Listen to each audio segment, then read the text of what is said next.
We had that all-time high that we just hit. I know. We make more year after year and then we're still not surviving. It made no sense to me. It's 7 years of my life just trying to survive. And in that 7 years, I found Bitcoin like 2 times. I faded it twice. And I was like, it's a bunch of nerds that are playing with stupid internet money on the internet. I was at my deepest, darkest point in life. Okay, there's this thing that's going to preserve my capital. History doesn't repeat itself, but it rhymes, and it's just with more people and better tech. I never asked myself, what is money, before I started trying to make money. I just don't want to hold any fiat in my bank. If you held toilet paper through COVID, your toilet paper has more purchasing power than your fiat dollar did. You were better off holding toilet paper than the dollar. The more you're part of the system, they eat away at your soul so slowly that you don't notice it, but enough to a point where within a 10 to 15 year time span, you look back at yourself and you're like, where did I go wrong? You need a secret weapon.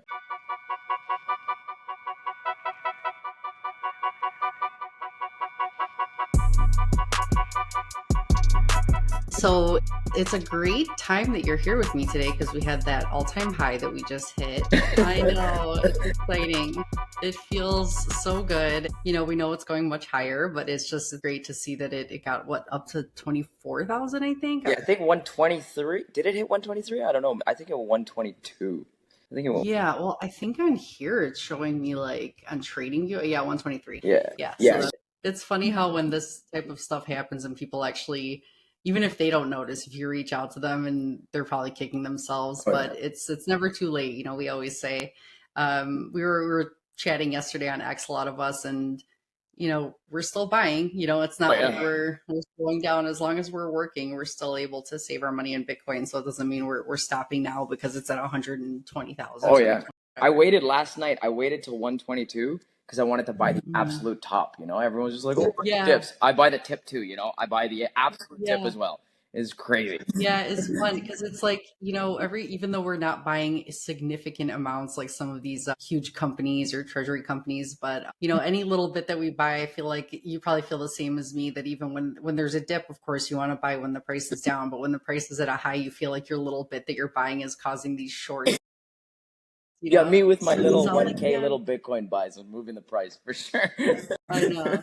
And then even when it was stagnant for like a whole day, it barely moved at all. I was like, perfect. I'm going to buy right now just to move it a little bit, you know, just you think you're going to make a little impact by, you know, reducing the supply that's out there. So it's fun to buy at any time, you know, so as the price goes up too, there's always going to be people trying to short it. And it's kind of fun to watch people play with an asset that they have never dealt with before. Something scarce.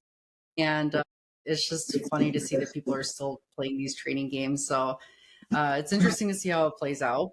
I kind of a little bit of a vengeance, you know, because I sold I sold it a couple I think last year or something, because I was pretty much dying with like real estate and stuff like that. So I sold a little bit of it just to live and survive. Otherwise, I was like completely done. But now I regret that, and I'm just like, if I would have just figured out a way to like just stay solvent. Instead of like, I don't even think I can catch up anymore.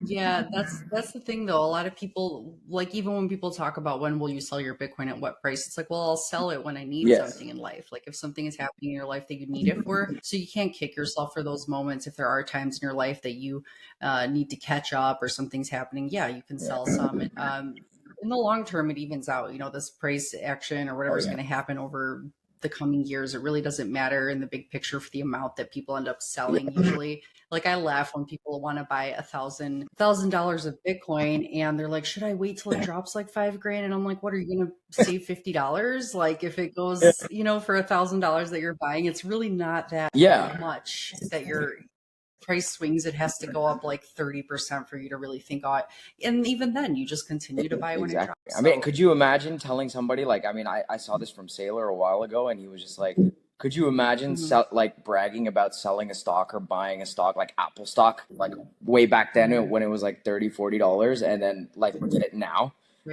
Could you imagine just bragging about that? And it's like, why does it matter if you sold at 118 or like sold at 90 or bought at 95 or bought at 40, when it's not going to matter in 10 years and the price is going to add another zero? And then what are you going to do? Like, just cry about it, right? Like, so just go buy more. I know. And that's what I think. It's like as long as we're continuing to work, as long as any of us are earning money, you want to convert that into the best savings tool. So it's like you're until the day comes where we retire off, having the Bitcoin that we have and we Yeah. don't work anymore, then you can live off of it as you need, in time. But it's just I don't think that yeah, if you need it, you have to sell it to live. Exactly. That's how it is.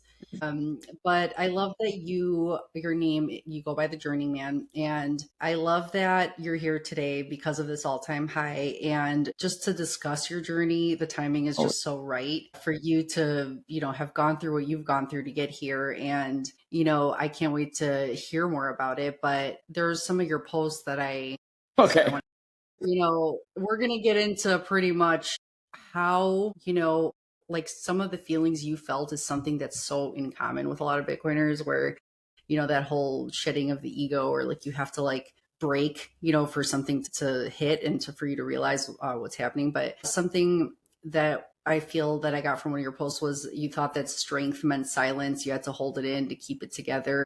Not to feel, not need. You were taught to function, become everything they said you should, Yeah. and still incorrect. So that was something that I kind of got from what you were saying.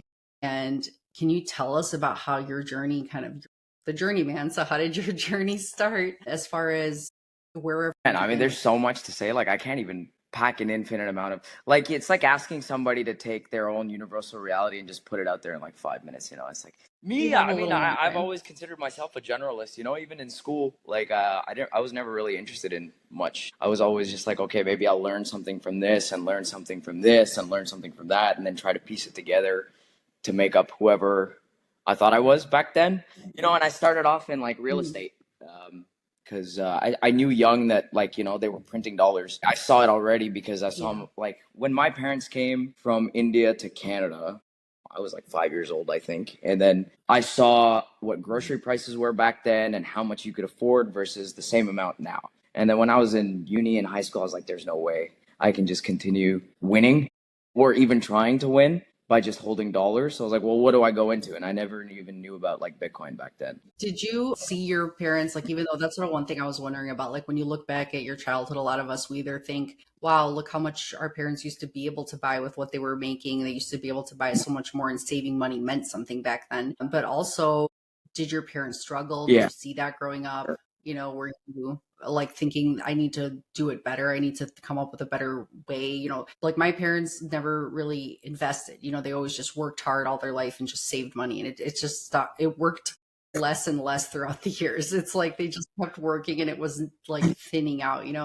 So investing, I always thought that's kind of where I started, was like, I thought, okay, people that are wealthy over time, they invest. But then I immediately kind of went to Bitcoin. I didn't really go to investing. So, but that was something that you felt you needed to figure out because Well, you I saw mean, what it yeah, I was mean, like growing it up. comes from a place of anger for me. Like, I'm just an angry guy. I don't know why. It's always been there. My parents came from poverty, right? Like, even when they came to Canada, like, my dad, took $100 loan from his friend to come here, and then they came from poverty, and then he built pretty much everything from the ground up, and I just saw it growing up as like never really showed me the struggle, he never really gave me like that perception of, oh, we're struggling, always just won at life. And that's really what my dad was and is. And so I saw that growing up. And then as soon as I started like, realizing that, oh, well, we try so hard, we work so much, he works so much, my mom works so much, and we make more year after year, and then it's just like we're still not surviving. Like it made no sense to me. And I was just like, even before trying to figure out what money was, I was just like, I got to figure out how to make more.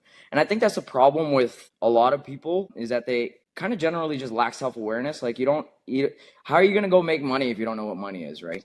And then so that's the one question that actually kind of just threw me off, because I got out of uni and I started into like my project management kind of systems engineering defense sector job. And I was just like, okay, well, now we're making 3 times as much because there's 3 incomes in the house, and yet we're still like barely like, how does this make sense? Barely surviving. How does this make sense? And every year it just got worse and worse, and I was just getting angrier and angrier. So I was just like, okay, I saw my dad, build everything up from ground up, so why can't I, right? Like it's in my gene. So basically took his recipe for success or whatever was working for him, where he was in real estate, he was buying houses, he was renting them out to people, and I started doing the same thing. I did the very first my very first house buy when I was like 20, 21, with the help of my dad. Like, I mean, I didn't have the money at the time. I just got in. And then I was like, this is great, you know? And there's a difference in how real estate works in Canada versus the States, because you guys can lock into like a 30-year fixed interest loan, you know, and then you're golden for 30 years and you don't have to do anything unless you're refining. Here, they'll change up the interest rate on you every 3 years just because, you know.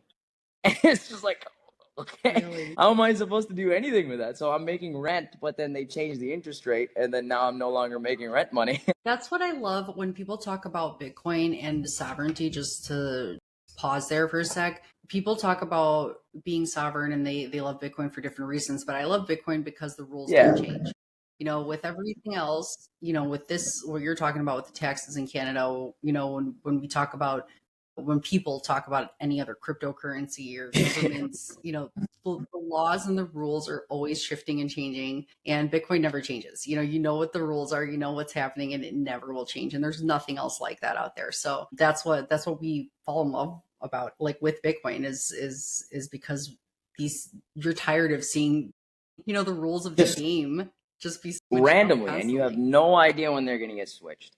And that was like the crazy aspect, because I mean, it was going well. I mean, I accumulated about 3 to 4 houses until COVID started. And then, you know, I was still making money. It was still decent enough interest rates, even though it was fluctuating, for me to be able to refi, take the value out of a house and then go buy another one, right? And then COVID came along and just they stopped paying rent. They just stopped paying me rent.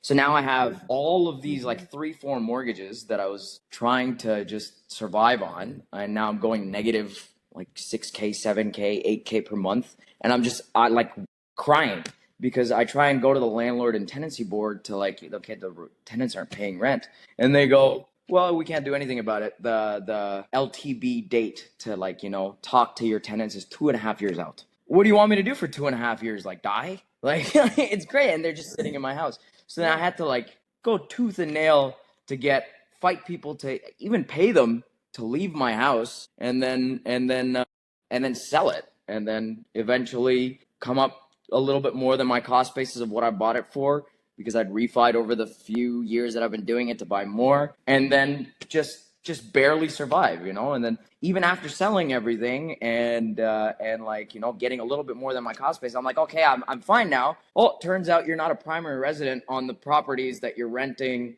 out. So every time you sell, capital gains tax. What am I? I make nothing. I make nothing on it. And then so it makes you realize that's why you get that anger, and a lot of us like feel that, you know, that fire towards the system, and we get pissed off, because once you realize what Bitcoin is, you realize that the reason you're losing, and the reason that you think I'm doing everything that I should be doing, and I should be doing well, and I should be thriving, and the reason you're not is because you are not cheating. You know, the people that are closest to the money printer, the people that benefit from the inflation that happens, are the cheaters in the world, and they're winning, and you're not winning because you're not cheating. Throws me. Yeah. And then I was just sitting there like, well, okay, I've struggled for 7 years, and Einstein said it, right? Like, the definition of insanity is just doing something over and over again and not seeing different results, or seeing the same results, or whatever he said. I don't care. It just made me realize I was a lunatic for what I was doing. I wasted 7 years of my life just trying to survive, right? And in that 7 years, I found Bitcoin like 2 times. I faded it twice, completely twice. First time in uni, my friends were telling me about it, and I didn't know how to get into it because it was way too complicated at the time to even understand how to get into it. And I was like, it's a scam. It's like, it's stupid internet money. It's a bunch of nerds that are playing with stupid internet money on the internet, and it's a bunch of nerds, and it's stupid. And that's what I thought the very first time. Well, it's like, I feel like when I first heard about it too, it just reminded me of what you see now with video games. Yeah, exactly. Video game currency. And you're like, okay, I guess it's some kind of video game currency. Like, that's what it probably is. But you don't realize that it's different because nobody controls it. You know, that's what's awesome. So, but yeah, many of us have passed on it thinking that you're just going to get scammed or buy something that it's like, what is this? It's just like a toy, like an online toy thing. And in high school, I was like, more playing real with than them. I anything mean, else. we had this thing called swag bucks, so it was like almost like internet money, but it was for like students and kids. And I don't remember fully what I did with it, but like there were swag bucks that we were trading on computers in high school, in like the like the big freaking Mac desktop thingy that were like huge. So I was trading those on swag bucks in school with my friends online, and I was like, okay, well this. When I saw it in uni, I was like, this kind of seems a little similar to that, and it like I didn't even fully comprehend what I was getting into, and then so I faded that, and then 2020 came around, and then like it was like getting a bit more regulated. You had brokerages that were listing it so that you could buy it and stuff like that, and I was like, okay, I'll get into it, right? Whatever, who cares? I bought some, and then just never looked at it again because I was still dealing with all my real estate stuff at the time. And then, I sold back then in 2020, I sold a few just to pay like the capital gains taxes and stuff from selling houses and stuff like that. And I just didn't know what I was doing. And then it was not until like 2.5 years ago that I was like, what?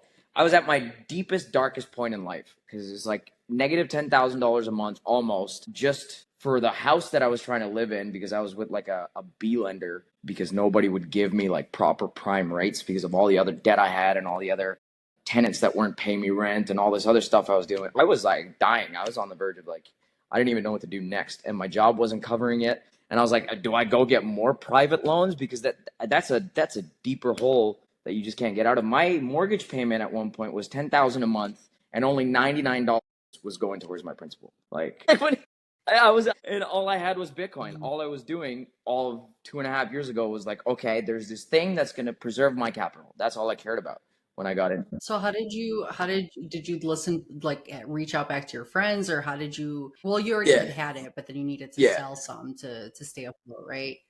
But you didn't realize, sort of, how great it was or how much it could save you, right? So you just took more of a dive after that? Was it, well, it was like somebody specific? It was a Gary Cardone space, actually, like 2.5 years ago.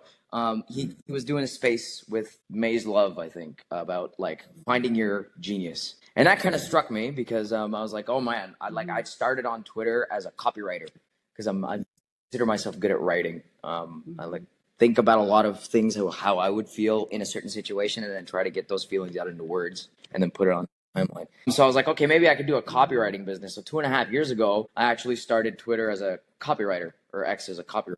And then I was in like a bunch of different programs, paying a bunch of different subscriptions, just to, again, try and make more money. And then I got into this Gary Cardone space, and it was like, what's your genius? And at that point, I was already looking into self-awareness, like enlightenment, and how do you go about breaking this ego thing we keep talking about? And that's a very interesting topic on itself. I don't think ego is something that we can break.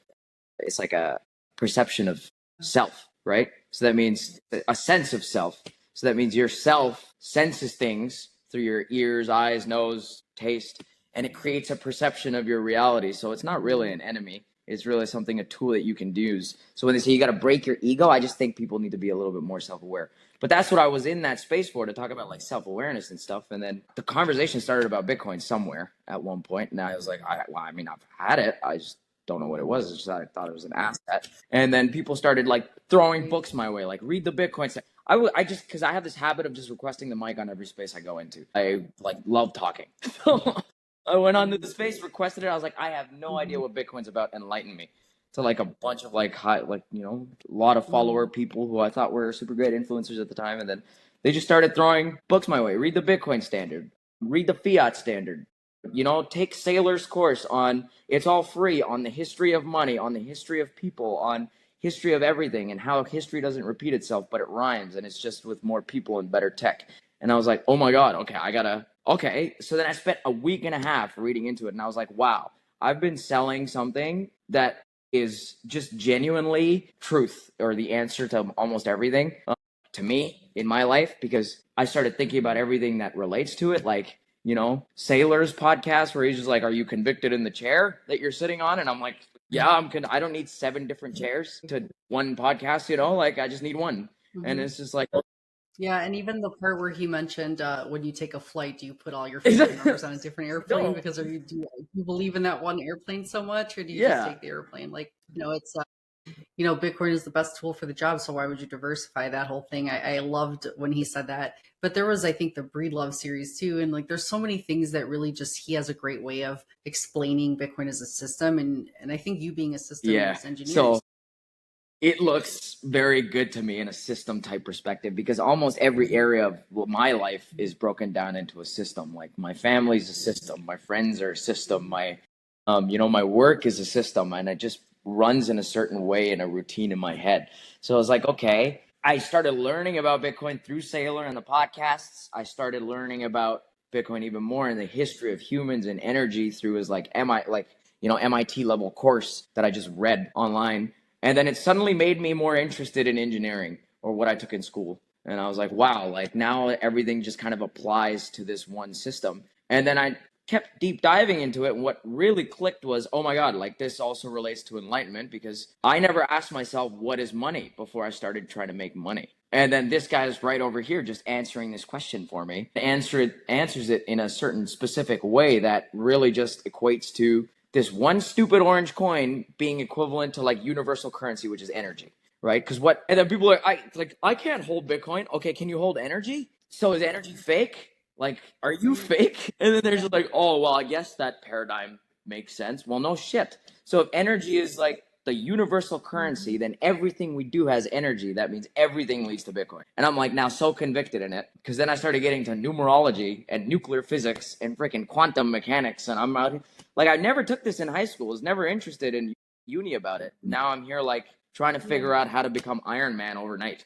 Like it's freaking crazy. It's weird how that does that. Like, because once you realize that money is not what you thought it was, and it, Bitcoin is based on the laws of physics, it makes you want to take a deeper dive into all the studies that you didn't care about and took for granted, but now they actually mean something to you, because, this flips your world upside down.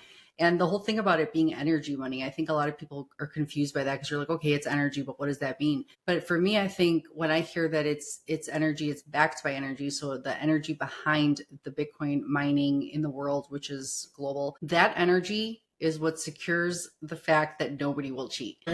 Perfect. I love what Jeff Booth said. Like, he said, "Thou shall not cheat." That's what Bitcoin is. Yeah. And it's like, yeah. So that energy that's backing that network, that's incorruptible, immutable, that no one can change, it's backed by so much energy that's what you're holding. You're holding a piece of that shield that nobody can take from you. Nobody can take from you. And it's just like, then I started learning about what is money. And then it was just like, okay, well, where is money flowing to? Because in my mind, if you were to take $500,000 in Canada, or sorry, $500 million in Canada, and just put it into Canada, you could fix a lot of broken systems personally. So it's like, what is going on? And then I started getting into like monetary theory. Well, where is money going? Why is it going? And then it comes to a point where you're like, okay, they're kind of almost, politics and politicians are playing both sides to just print more and funding. So then fiat, like you said, like Bitcoin doesn't allow you to cheat. But fiat incentivizes cheating, because now you're sending money overseas to create wars in order to make more debt that you can just continue accumulating, because now you've told other countries to hold US debt for XYZ amount of weapons, and here's like money for it. So now you're manufacturing wars, you're manufacturing blood, you're manufacturing everything I'm against, Just I didn't agree to go to war, right? I don't want to go to war. And so you're sending money overseas so where's my tax money going? And then you start like looking at stuff like that, right? And you're like, it's not going anywhere other than the back pockets of these people that are just on the nothing computes. Nothing. Yeah, when you start to think about those things, and you're like, why did I think that all this time these things would happen, but you just thought that, well, that's the way the world is, I can't do anything about it. But once you find Bitcoin, you think there is something I can do about it. I could escape that world. Yeah. Because I hate it, but before Bitcoin, you really didn't have a choice. You had to be like, well, this is the world I'm living in. Yeah. So I think that you're right about the whole, both parties love to cheat. Both parties print lots of money. Both parties fund wars. It's all about a cheating system. So there's no difference really in both Democrat and Republican parties. I don't know how it is in Canada, but I think that with the US, it's people are saying more and more now that it's one big uniparty. And that's what I like about trying to talk more about lately, is how you felt like Bitcoin was an answer to so many different things. The more people fight and bicker over topics that they think are important, it's very much like these are just distractions to keep you distracted from the real problem, because money infiltrates like at the root level in all things in our lives. So it just kind of distracts people from finding, like, actually asking those questions, because you're too busy, arguing with each other. Always. So I just think it's interesting, this idea to talk about Bitcoin as like, we already believe it's like our own political party, even though it's not politics, it's completely separate from everything, but we are already using it. We're already escaping that, that charade, I mean, it's like, we're talking macro, right? So maybe people might not relate, but Mhm. how's Bitcoin like closer to everything? I mean, you said it, right? Like, even on a micro scale, you think about your own health of things, right? And you're just like, okay, well, how does Bitcoin cure my health? Well, it helps you ask various questions. Like, for example, you said well, people really think money is the root of all evil on a fiat standard. Mhm. And if, for example, you are just born with an ailment and you don't even know what it's like to live normally, you think the ailment is normal your entire life, and you have no reason to escape it, because you don't know what you don't know. And so if we come back down to a micro scale, if you don't even ask yourself, like, okay, well, what is health, right? Or why is money the root of all evil? And what, like, if it's the root of all evil, why is it impacting my health so much? Like, if you never sit down and ask yourself these specific questions and try and find the answer, I think you'll just stay stuck in that broken system, whether it's like a micro scale or even a macro scale or even a micro one, right? Because like Bitcoin fixes money, so really it's greed, theft, and cheaters that are the root of all Right. evil. And so if fiat is just giving you the power to cheat more and be more evil, and then what is Bitcoin? It's the exact opposite. It's just a mirror that shows you your flaws and gives you a reason, or dares you to be accountable to fix it, right? And if you Yeah, and I think by showing you your flaws, that's what it is. It's like you're so convinced that everything you thought about the way the world works is the way the world works, and it freaks you out, because when you actually look at Bitcoin and realize what money really is, you realize you've been lied to, and it's a scary feeling. Nobody wants to admit that they've been lied to. It really is like world shattering, and you're like, how does everybody? So once you find out, you don't realize how everybody has fallen for it all this time, but you also didn't want to. It's like looking in the mirror, when they say take a look at yourself, like, people just try to ignore and distract themselves and stay busy and not take the time to actually look deep in within themselves and see and admit that they could have been wrong about something. Most people don't like to admit that they're wrong. They love to say, I'm right, I'm always right. But that makes so much sense, because what do they teach that in school? I didn't learn self-awareness in school. They didn't teach me self-awareness in school at all. And it's just like, that's probably one of the biggest reasons why people don't like to admit they're wrong. Because, like, I mean, like, you have to basically, acquiring Bitcoin and adopting that worldview requires you to understand that everything currently is built on fiat. That means everything is a scam. That means everything is incentivized for cheating. That means the generations where your parents fought in wars were wrong. Your generations on generations where they fought in World War I and World War II were wrong. You were wrong. Your parents were wrong. And it's like, just, you get rug pulled. And when you get rug pulled from that base, and you just have this entire new switch in paradigm where you're like, wow, this is now my ego looking at a different worldview that I never even thought of. If you haven't been taught self-awareness, or if you don't even know what that is in school, you'll immediately, and people do that every day, you'll immediately go, no, that's just that I'm going to stay stuck in my prison, because the prison is all I know, right? And that's why I call myself the Journeyman, because I like to actually, even with shitcoiners, I will go into their spaces. I'll go in, I'll try to, because I don't use their coins. I have no idea. I'll still go in, and it'll just go against every single thing that Bitcoin is. And I'm like, you have a CEO, you have this, like, I'm not convinced. And you spend 5 hours trying to convince me. Well, it's not me that you're trying to convince. You have to convince yourself there, bud. Like, Well, even when we were listening to that, that kind of annoyed me, because like that CASPA space that we had in the Bitcoin Army, they did a really great job of telling those people that, listen, we're not here to be convinced. We're trying to teach you that everything you think is not right, that you can't trust it. A lot of those guys seemed really young too, I have to say, the CASPA people. But one thing that I found that was back to what I said earlier was these, like, a lot of people try to promote coins that they say, well, this is proof of work. This is like how Bitcoin is. or was when it was early on. So they're like, this coin is like Bitcoin. But because they have the CEO, because Satoshi, stepped away from Bitcoin and there's, sticking around, the whole point is that you may think you're proof of work until you're not. Because even Ethereum was proof of work, and even Vitalik was a Bitcoiner at the beginning. And he did make Ethereum as proof of work until it became proof of stake. So the rules can change whenever these people decide to change them. So whether you think your coin is something, does that mean it'll be like that always? Because it won't. And proof of work too, like, again, it comes back to self-awareness and energy, like everything. It's just like, I go to the gym. Like, you're not gonna consistently get gains by staking your gains, right? You can't stake your gains anywhere. Like, if you don't work out, you're not gonna get the results, right? So plus staking anything, it's like people want you to trust in staking, where I know some people believe, okay, I keep my Bitcoin on an exchange or a centralized entity because that's what I trust. But we believe that the whole magic of Bitcoin is self-custody, because nobody can freeze your coins or tell you don't have access. If you stake your coins with anybody, whether it's Bitcoin or some other coin they think is important, at any point somebody can say, well, guess what? You have no access to this because we denied you access. So you don't have, they're not yours. You're letting somebody hold them for you, just like the bank that can go, close down tomorrow if it gets, if it goes out of business. Or it happens in Canada all the time, actually. And people, not a lot of people talk about this. This is actually crazy to me, and I kind of another rabbit hole I want to go down. But like every other weekend, Scotiabank, they stop working at like 2 a.m. Okay, I'm trying to buy Bitcoin. Like, let me do like an e-transfer. Like, let me do something. Like, let me do something that they won't even let me access to my funds for like a solid 4 to 5 hours before 6 a.m, where my bank app is suddenly working again. Okay, but what about between 2 and 6 a.m, where you just stopped because you thought everyone's asleep? Like, thank you.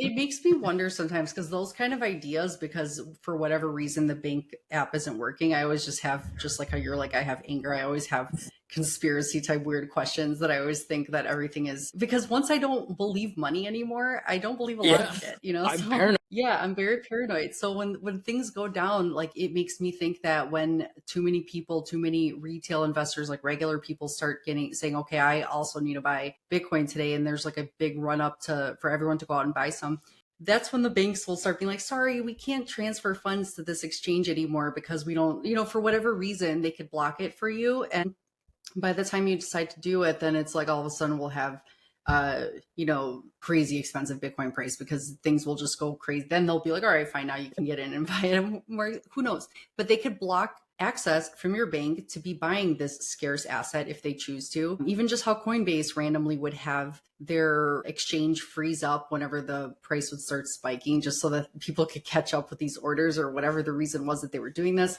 It was like on purpose. Like, it wasn't like, oh, all of a sudden we froze. It's like you could make it so that it won't freeze when there's a lot of people using it. But I just think that it's on purpose, so it could be somewhat manipulated. So if people aren't realizing what's happening, it's a very important time to see that there is a lot changing. Like, I don't know. I just can't believe that with everything going on right now, this is not at all a top. This is not like people think, oh, you should probably sell your Bitcoin now and take a That's crazy to me. I specifically don't believe in holding fiat. I just don't want to hold any fiat in my bank. Like, if you held toilet paper through COVID, like legitimate toilet paper, your toilet paper has more purchasing power than your fiat dollar did. Like, you were better off holding toilet paper than the dollar. And this is what I tell people, and they're like, yes. What? And I'm like, yeah, you might as well have just gone to the bathroom with it. No. Isn't that funny? Even Monopoly money is worth more over the years than like real money. Yeah, like the crazy. Actual Monopoly money is it's crazy how even the penny has been, I guess, deleted now. Like, they're like, okay, it's costing too much to make the penny. Then it's the nickel and the dime, and then it'll just be paper money because the coins are too expensive. And then it's just funny to see how so much value it's lost, and how people just need to sit down and ask what money is. Like, that is the main question. It's the main question, and people don't. So this is why I'm like really angry just all of the time, because I could have asked these questions 10 years ago. And they didn't. Nobody gave me the onboarding or the reason to. Schools didn't give me that. Genuinely speaking, how do you teach a subject if you don't know what that subject means to you? Like, you're teaching me, like in university, I was trying to do a business minor with my electrical engineering degree. And like, I went into one of the courses for business, and the professor goes, yeah, I'm only teaching, I'm only teaching this course because, you know, I failed at business, but I'm tenured here. And in my mind, I'm like, why am I learning business from somebody that failed at business? Like, does that make sense at all? And people are just sitting there psyoped, just blanked, being like, yeah, sure, whatever. I need the credit for my course to get this stupid piece of paper that makes you live in this Ponzi scheme of a system that's willing to let you fail. Like 30 years of blood, sweat, and tears into this country. And they print it away in a weekend. They printed my value away in a weekend by sending money over to Ukraine. And then you have, I mean, it's like, this is anger for me. You got other people from other countries coming into the country and then just getting $5,000 credit cards, phone bills paid for free, like monthly rent covered. Like, what about citizens? Meanwhile, our government is $37 trillion in debt for the US, and they're only giving this money to people because they're creating more of it. There's literally no money. We're $37 trillion in debt. How are they getting money? Because they create it. They're not, people think it's our taxpayer money. It's like, technically it's your taxpayer money because they're creating more of it, and now it's making your money less valuable. But people just think it's like they're getting your tax money to do this. It's like, no, they're just constantly creating it out of thin air because they're just it's an excellent point, because the debt ceiling is basically a meme coin. They raise it, and if you look at 10 years ago, if you took the S&P 500 market cap and you divided by the world wealth 10 years ago versus the same thing now, there has been no increase, actually a decrease. The S&P 500's like flatlined or decreased based on the amount of share you have in the pie. And Bitcoin's done a 2.5x or something. But like, even I wouldn't even be surprised if it was a 2,500x. I don't care at that point. Like, but you're getting more of the pie, more value. Your purchasing power is being preserved. It's the best thing in the entire world. That there is no second best.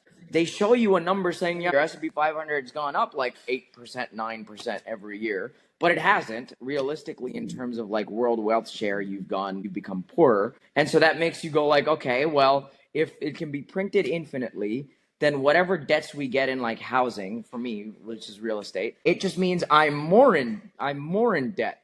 A $500,000 house doesn't mean I got a $500,000 net worth. It means I'm 500,000 energetic units broke in my soul, right? And that's just, your soul keeps getting chipped away. The more and more you borrow, the more and more you're part of the system. They eat away at your soul so slowly that you don't notice it, but enough to a point where within a 10 to 15 year time span, you look back at yourself and you're like, where did I go wrong? And well, that's why I think it chips away at your soul, but it also makes you think that you are not smart enough, you're not good enough, you're trying so hard and you just can't get ahead, because you start to self-doubt and you start to think that you're just not doing the right things. You're not good at this life thing. You're not good at getting ahead. It makes you question yourself and get depressed. And the more depressed you get, the less you look for answers. You start to give up. But the system doesn't realize that that's like the biggest, this is not priced in type of thing, because the more people's souls they crush and the more people that they break and feel like they send to a pit, that they feel like they're in so much despair that they have no way out, the more people that happens to, the more they actually start to question everything. And then because they're like, how could this happen to me? I've worked so hard. And then more people wake up that way. So I think as much as they try to keep you down and keep you from not looking for an answer, it crushes you. Have to. And that's what Bitcoin dares you, right? Like, you made a great point. And I think self-awareness is bred out of desperation at this point now. That's where my mind is going to. You don't really start becoming self-aware until you're in like the depths of hell, looking like dead ass, just staring into the eyes of the monsters that you're dealing with, and then giving them nightmares. You can't do that. Well, then what are you going to do? You're going to be stuck in hell and you're going to die and you're going to fail, right? But you have to, self-awareness is bred out of desperation, and a lot more people are starting to get desperate. Me, I was getting desperate. That's where my whole concept of, well, like even, self-awareness and numerology, because I've been starting to get into that as well, because in Hinduism, like 21 is considered the number of God, And I'm like, I didn't realize that until like a few days ago. And I'm like, why? What kind of energetic alignment am I on right now? And I'm so grateful, because who can be with you? Who can be against you when God is with you? You know. So now you have this desperation that, because I think 7 is a powerful number too, and then 3 is a powerful number. 21, and then Nikola Tesla was very deep buried into like the magic numbers of 369 and like 21, and I'm sitting here like, okay, well, he almost, they don't teach you about it, but he almost figured out freaking time travel with these numbers and the magic numbers of the universe. So that what's there that we don't know, and what's there that's been suppressed, and why is it talked about in all religious scriptures? Why are these numbers so prevalent in all of universe? And how is it related to Bitcoin? Because 21 million. Like, that's crazy to me. So now I have this other deep rabbit hole to go. But you don't start asking these questions until you're desperate, and until you have the need for it. They'll keep you so desperate that you get tunnel visioned into just figuring out, how do you survive the next 5 to 10 minutes, as opposed to, how am I going to win in the next 10 to 15 years? And you'll never get to that concept of worldview of how am I going to win in the next 10 to 15 years without dying. Yeah, that's definitely, like, you feel like you're just looking for a way to survive. And that's why I think part of why we know that Bitcoin follows mathematics, which math is a law of nature, and nature follows a pattern, which is like geometry, and all these numbers mean something. I think like everything is connected, all this energy is connected and all this stuff. But that's why I saw that you commented on my post earlier about the date, when I posted about the date. I like to look for connections in nature, but I think that that's an interesting point to bring up, because Bitcoin hit this, it's like, my mind is weird, but I guess Bitcoiners get it, but the date, I had never tried one before, and I started to wonder, what fruit does it come from? Like, I'm not even sure. Like, I wasn't sure. So it comes from the date palm tree, and it's like a mythical phoenix, because it's called phoenix, like the technical term for it. So I think it's interesting, because the area that it thrives in is in the desert. It's like Egypt, Middle East. So this tree was called like the tree of life. And it's just funny, because Bitcoin hit this all-time high. I tried my date for the first time, and then I looked into what this tree is. And it's really like how Bitcoin thrives in this bear market, and then it bears fruit and feeds people that are starving, people that are looking for like an oasis or something. And they're like, oh, now I can take this fruit with me for my travels, because it's, it'll sustain me, So the same thing I thought was interesting with this date palm tree, because it's thrives in the harshest, worst conditions, and it bears this fruit that people can take with them and nourish them and help them continue on, instead of just like dying in the desert. So it's like this tree that shouldn't be growing in these conditions, it does, so and it just reminded me of Bitcoin. I thought that was so powerful. But it's like definitely has correlations to stuff like that in nature, where it does sustain you, and it does help you survive this terrible, harsh condition, that people are going to be falling more into this pit. And your money doesn't work the way that it used to. Like our parents, like my parents too, they came from Greece. I was born here, but my parents came from Greece with nothing, and their parents had nothing, and they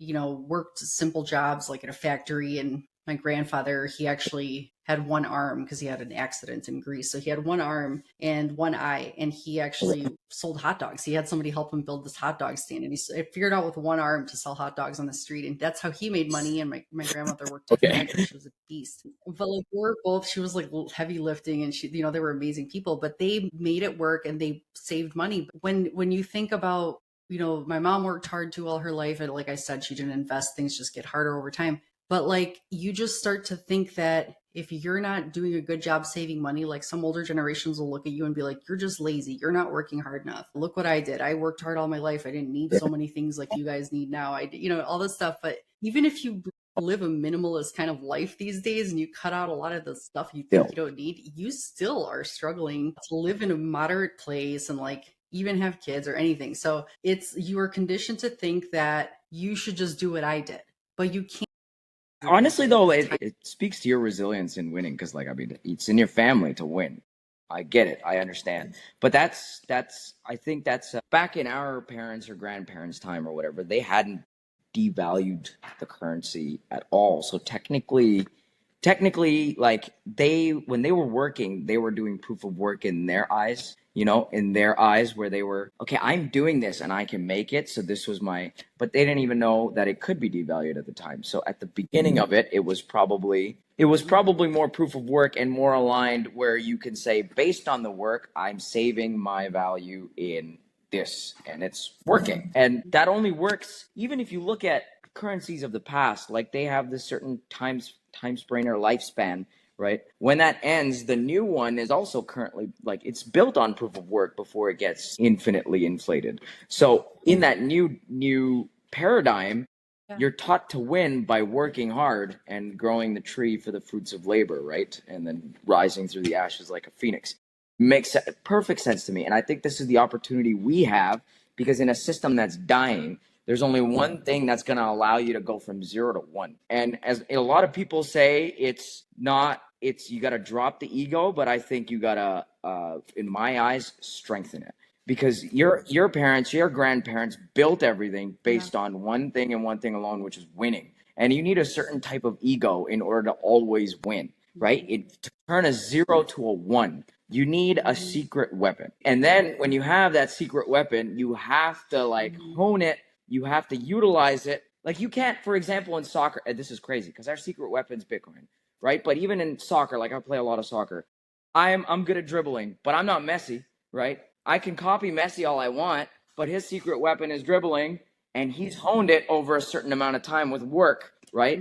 He turned his 0 to a 1 with the proof of work of his secret weapon, right? And we as Bitcoiners, or even normies now, have the capacity to become on the same level, just levelize the entire playing field on the same level as Messi, but now you have your own genius or your own secret weapon in Bitcoin that you can relate to yourself in some sort of self-awareness aspect that allows you to find your weapon and utilize it in the energetic plane that you need to in order to just win, right? It takes a certain type of ego to go from 0 to 1. And I think we need to change that, where it's like, you don't break the ego to get Bitcoin. You have to almost strengthen it to get Bitcoin.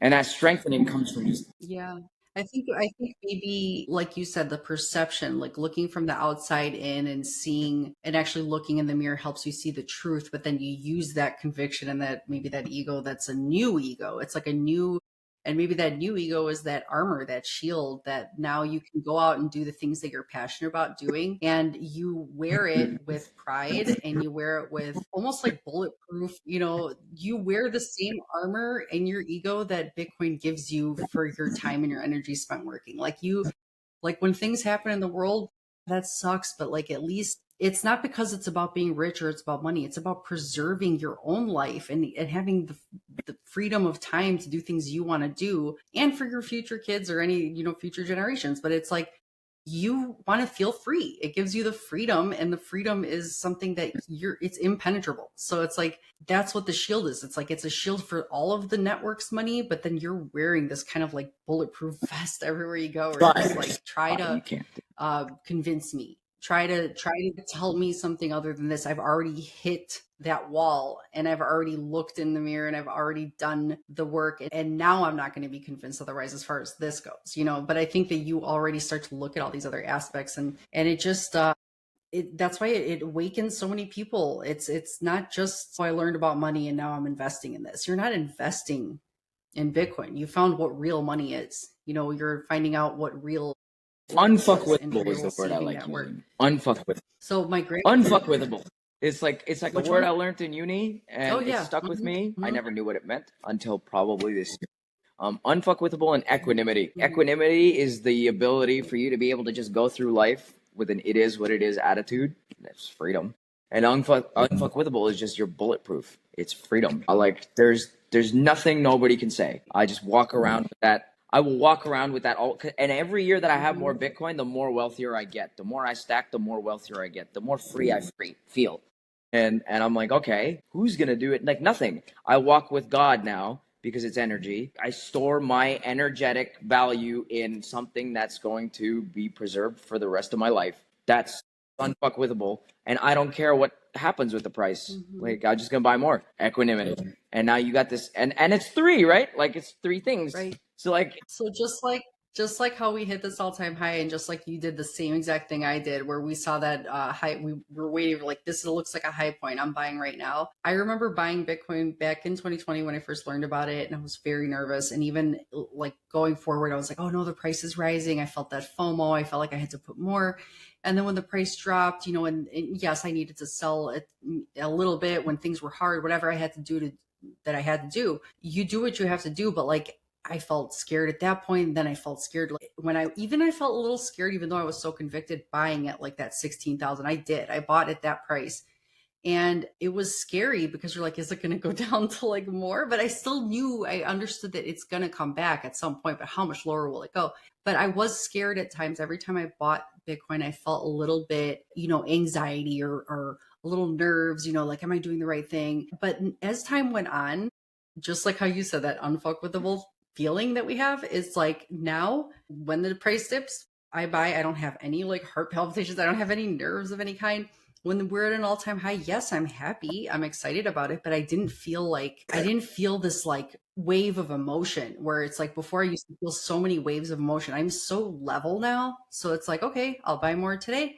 And if it flattens out and does nothing for a while, I'll just keep buying during that time, because that's fun for me too, to just keep whatever point it is. I don't care. And when you see things about in the future, how dollar cost averaging in the long term with Bitcoin, you could buy at every top and every bottom all throughout time. And as long as you're dollar cost averaging, you end up still way more, growing your value so much just by doing that. So I really don't care, and you don't care. And that's what it does. It's like, you don't have this sense of fear or anxiety anymore when you buy Bitcoin. You feel like you just know you're. I think it's there for me still, just a little bit, just a very tiny little bit, but that's okay. Yeah. Because it's like a roller coaster, like on an amusement park. You go up on a ride, and then you come down on like one of these big things, one of these big like downturns. It was fun though. Like, you enjoyed going down on that down. You enjoyed it. Like, again, it takes a little bit of an egoist to be able to like love that ride down. But this is the thing. What my point is, like, you've gone down, so you already know how it feels. So when it goes down again, I already did the big drop, but you also already did the big drop before getting into Bitcoin, because you faced your demons and your monsters from desperation. You've already been lower than the biggest drop that Bitcoin can do. Right. And that's, I think, oh man, I really think people need to get more desperate. Because desperation breeds self-awareness. Because when you're at that. Yeah. And that's why the harder things get, it's like that part is not priced in, because people will get more increasingly desperate. Like, I just really see that, you hear it more every day. Everywhere you go, people talking about how expensive things are, how things are getting so hard. Eventually that trickles all the way up to the top. Eventually people will just fall into that. They'll feel it. They'll be like, what do I do? How do I preserve this wealth? They'll feel like they hit rock bottom. And that's literally like the point of hyper Bitcoinization. It may not be that they're going to print money. What's the point of hyper Bitcoinization for them personally too? Like, you need to hyper Bitcoinize yourself before you hyper Bitcoinize the world. And it's like, man, I'm so thankful and grateful that I hit rock bottom when I did. If it was later, I'd be even worse off. I need it. At this point now, I like hope I get excited for downturns in life, in systems, in everything, because now my perspective is just based on the perspective of our generations. It's to win. Like, I don't care. All I do is win. Right. So even on a downturn, now it makes me freaking excited. It makes me more excited to have a downturn than to go on a date with a significant other. It's like that. I appreciate my downturn more than somebody else ever will. Right. And it's just like, now I buy Bitcoin through that downturn. Well, okay. I'm definitely unfuckwithable. Definitely. There's nothing. I will always win. And that's just how you turn the 0 to 1. And that's Bitcoin's only let me do that. Like, that's if it let me do anything, it dared me to win. And if you take that dare, you win. Yeah. And that's why it's cool to hear you say that you embrace that desperation or that darkness that you had in your life, because that's, Jeeves, we talked to Jeeves a lot on he's awesome, but he's the Zen Bitcoiner, and he's all about the yin yang, the balance in nature, but he understands that you wouldn't have Bitcoin as an answer unless you had the terrible fiat to begin with. So we wouldn't have had Bitcoin come out if it wasn't for how bad this was. So you need the two opposites to come together. And it reminds me also, I thought this would apply to you too, but I had Michelle on recently too, and I haven't posted her episode yet either, but I did tell her about this, which is just something that I think you might laugh at me, but it applies to you too, because I told her that I watched this K-pop Demon Hunters movie with my daughter. We're going to laugh. It's so funny, but but those songs in that movie, I was like, this is like a Bitcoin anthem. Like, I'm like, whoever wrote this freaking pop music for this song, for this movie, it sounds like it's like a Bitcoiner. But one of the parts that I have saved is I broke into a million pieces and I can't go back, but now I'm seeing all the beauty in the broken glass. The scars are part of me, darkness and harmony, my voice without the lies. This is what it sounds like. Could even think about that as breaking your soul into like 21 million pieces. Yeah, I have chills. That's amazing. Isn't it? I was like, it's a freaking K-pop, Demon Hunters movie. And we're hunting it now, like I was scared of it before, but man, this applies. That's crazy, because now all roads, everything leads to Bitcoin. I'm almost like neurotic with this stuff. Like, people call me crazy. Like, I go into work and I'm like, fine, don't hold Bitcoin. Do anything else other than hold dollars, please, dear God. And they still don't, like, oh my God. But I'm almost neurotic. I'm almost neurotic with this stuff. It applies to everything. Demon Hunters for you. Like, I look at normal music, just the Post Malone Candy Paint song that I tried to make. That applies to like every single thing. And now you have artists with Drake just talked about Bitcoin on one of his songs. So it's like, okay, it's getting there. Every single thing is getting there. And we front ran basically 90% of the entire world with just the fact that we're truthful. We don't cheat. There's proof of work. And it can be seen in a Bitcoiner if they're faking it too, Like, if you go to the gym and you're a Bitcoiner, you're going all out. You just are. If you're going and, trying to build a system in your life, you're going all out. Because there is no diversity. You're just one.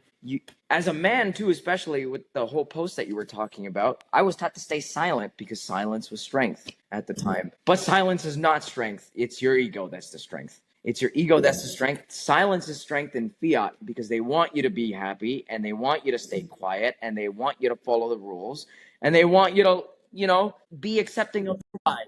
Okay, I have to read the next part. I have to read the next part of the song now when you're saying that. I have to. There's 2 more verses, but it's like perfect. I told Michelle that I think there's 2 songs. The one, it's called, the hell is it called? I don't know what the name of, I don't know what the first one's called. The second one's called Free, but this part I have to read.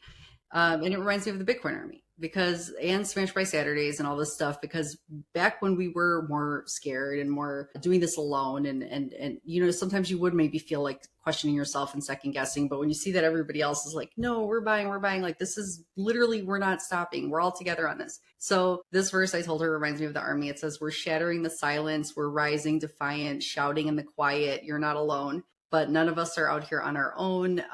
We're not heroes. We're survivors, the dreamers, the fighters. No lying. I'm tired.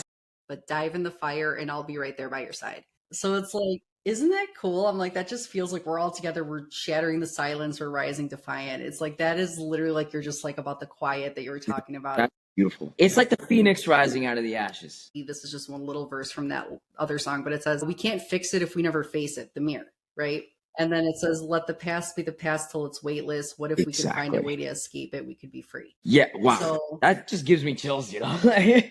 Because it's like I didn't like the guy I looked at in the mirror when I first looked. You look at yourself and people don't know how to escape that because they were never taught personal responsibility or they look at themselves and they think, I hate this version of me. But instead, like, I don't logically understand though. It's because when you hate something of yourself, like, wouldn't you, like, nobody else is going to come change it for you. Why wouldn't you? I think people just still like try to be oblivious to it. They try to ignore it. They think that maybe they just want to convince themselves they're right and there's nothing they could have done about it and nothing that could help them. They probably just think there's no answer. But I love that it says we can't fix it if we never face it. Exactly. You have to face it. You have to look and, like you said, in those fiery eyes of the demon and just be like, fuck you. We're not doing this anymore. We're tired. And then it says like about the whole, how you feel like this energy, this, we were talking about that armor almost that you have on you. It's like, let the past be the past till it's weightless. So it's like, that's why we feel unfuckwithable, because we feel weightless. We feel like we're not being held down by some anchor anymore. We're flying. We're feeling like there's nothing that can pull you back down. Like we're like almost, we're feeling free. That's what freedom feels like. And that's true wealth to me. My unit bias is no longer the dollar. People are just like, what's $100 going to do buying Bitcoin for you 20 years from now? Well, if you figured out how to like truly fly like Superman, and you just jumped, like for the very first time you were trying to figure out how to fly, and you just jumped and you floated, right? You floated for like 5 seconds in the air. Wouldn't that blow your mind? What did that do for you? What did that do for you? Right? It was the 5 seconds of flying not like motivational enough for you to go, I now want to fly 2 minutes because I just flew 5 seconds. I just had 5 seconds of freedom. I want 10 seconds. I want a minute. I want the full day. I want the full year. I want it all, right? When you're not like, nobody can like, like if you're Superman, you're flying, it's like you're dodging and weaving and escaping all the obstacles and things they're trying to do to shoot at you and take you down. You're like, nope, I'm just getting away from it. Like I'm there's all this space up here and I can go wherever I want, so it just feels like that. And see, it even applies to like fake realities. Superman is not even real, and Bitcoin applies to it. Like that's what I'm saying. Even what we don't know applies to even Satoshi is real. That did happen, and he feels like Superman to us. Yeah. Oh my god, and it's crazy. So it's a connection to superheroes, because it's like he was like a superhero. He was like the original demon hunter. He was like, I'm gonna take this shit down. I'm gonna give people this tool that will free them. So he feels like a superhero to us. Like that's why I like connecting superhero stories with Satoshi all the time. And a lot of old movies and things that we watch, like, I don't know, just The Matrix. Obviously. Well, obviously, yeah. I mean, everything kind of connects. I mean, don't you want to be I want to be a superhero. I wanted to be a superhero as a kid. I wanted to be Superman as a kid. That's why even my profile picture now, after finding Bitcoin and being unfuckwithable and having equanimity, is like laser eyes but with fire, because I'm the demon hunter now. I am. I will. Like all I do is win, and that's my own. I wake up every day.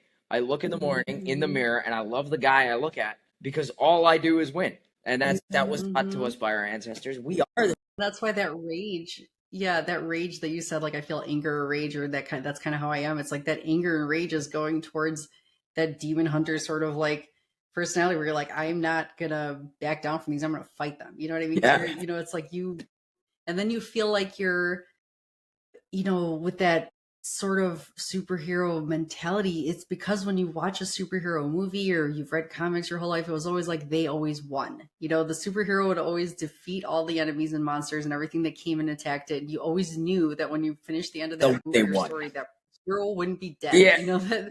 That didn't happen, so it's like the hero wins, that's the thing. And it's like Bitcoin is that hero for us, so it makes us like we're an extension of it, so we feel like, yes, bad things could happen in life, but you almost, you still feel like you have protection for so many fears that just your, again, not being like wealthy, like to the point where you have stuff to make you happy, but just the fact that you have the freedom to do what you want with your time is something that you can't take away, no matter what. And this is why I'm actually like very unhinged on X, because strength to me now is no longer silence. Strength to me is freedom, and freedom means I can do and say whatever the fuck I want, whenever I want.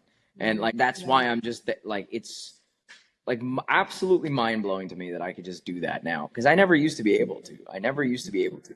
And I wouldn't live any other way. I would not want to live any other way. And that's why I'm glad that you joined me today, because I know that I don't know if you haven't done another podcast, but you spoke. So I've done when I was a copywriter 2.5 years ago. I did like podcasts on, again, my journey into how I got to becoming a copywriter. I really like, ever since I've met Jeeves too, just the whole concept of me just looking into myself more has been magnified as well, because I mean, like, like I said, Bitcoin dares you to win means, so I don't know if you watch anime or not, but I watched this TV show recently called Solo Leveling, and I really think like you should check it out. Insane on how everything in that also applies to Bitcoin. It's one of the I think a very well-written animated show that you might think it's like for kids and stuff, but you watch it and you're like, holy crap, I can't do half the things this guy did, and he's won that. And it gives you so much more motivation, because the concept of it is there's a bunch of demon holes that open up throughout the world. Funny enough, it's in Japan. Demon holes open up throughout the world. There's demons that are coming out of it, and there's only a select few people in that world who somehow just get powers to be, strong or smart or athletic or agile. Thing is, nobody in this world can level up. So whatever rank you get, or whatever power you're born with, at whatever strength it is, that's the strength you get. Except for this one guy who somehow, by going through his own demons, gets the ability to level up. And he's just like, by facing more demons, by facing more powerful demons, by facing even more powerful problems, by going into even more depths of hell, he levels up. And it's just like, well, this is normal, right? Like, you go through your own depths of hell and people just stop. You don't. But then if you actually win and you level up, now you can appreciate the strength that your spiritual soul went through, your 21 million pieces, to make that entire freaking thing from the depths of hell. And it dared you to do it, and you did it. Now you can look in the mirror and say, well, I've fought all of these battles, and I won every single one. Why won't I win my next one? It makes no sense. I just got to work harder. That's so true. And that's why I think, I definitely want to watch that one, because that sounds literally like The Journey. And then there was 2 shows that I watched with my kids that remind me of the same thing. My Hero Academia, I watched with my kids, and I didn't watch all of them, but I watched a bunch, and it reminds me of one of the powers that, I think All Might is his name, and he gives his power to one person, to pass on the power. And that reminds me of Bitcoin, passing that power on to all of us. But it was the power of the opposite of that power was all for one. And that's like the dollar. It's like all this is for one group of people. But the power that he had was one for all. Yeah. So it's so it's Bitcoin is this power for everybody, instead of the opposite, where the fiat system is greed. One for all is the greed, and Bitcoin is the opposite. So that's all just for one, and then one for all. Oh man, it's just yin and yang again, right? Just I'm gonna watch. Right. And then there was the last one was that reminded me a lot of it was One Piece, because I felt like that show was about the tangerines that she used to grow with, the character used to grow the tangerines as a kid, and that just reminded me of the fruit, orange fruit, and it just reminded me of Bitcoin. And there were some other parallels about that show about the power or something that they I don't know, something, but definitely the orange fruit reminded me of it. So I feel like I like to use a lot of One Piece gifs, and the orange hair.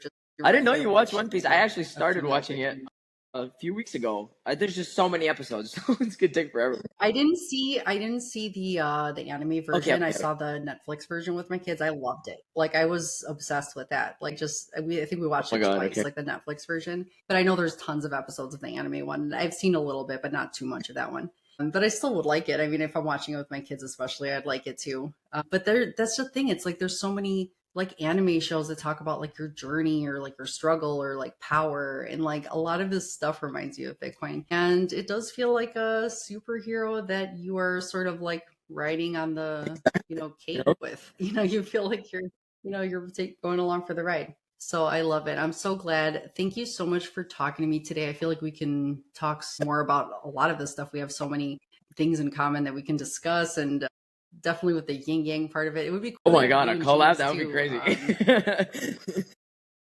That'd be awesome. But I'm so glad you decided to do this, because I know that the day that I was asking for you to join me, I had an availability. Somebody had to cancel last minute, and I know that you wanted to do it, and I ended up having somebody else join me that day. So thank you for booking this. Perfect. And it was perfect timing, all-time high, and talking about your journey. It's just so great. It's just for no other reason. If you don't want to buy, just buy Bitcoin, not even for the number go up technology, but for the fact that it dares you to win.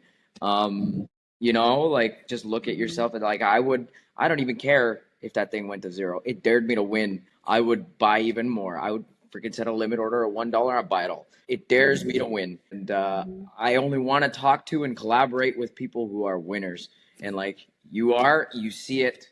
Everyone we talk to in the army is a winner. They're just surviving and winning every day. And man, no other best time to do it other than 21 day for me. This is for my version of 21 day. So this is phenomenal. So thank you. Like 21 day. Well, there we go. It's another 21. We'll come on with Jeeves. Yeah. We'll see. It'll probably be 21,000 again on the 21 day because it's probably going to bounce a little bit, I think, for the whole week. Sure. We'll see how that goes. But yeah, that'd be awesome. I would definitely look forward to that. I think this is just a really fun topic for people to talk about when it comes to Bitcoin, because so many of us had this sort of a journey and have seen a lot of these parallels with it. So thank you so much. Thank you. Take care.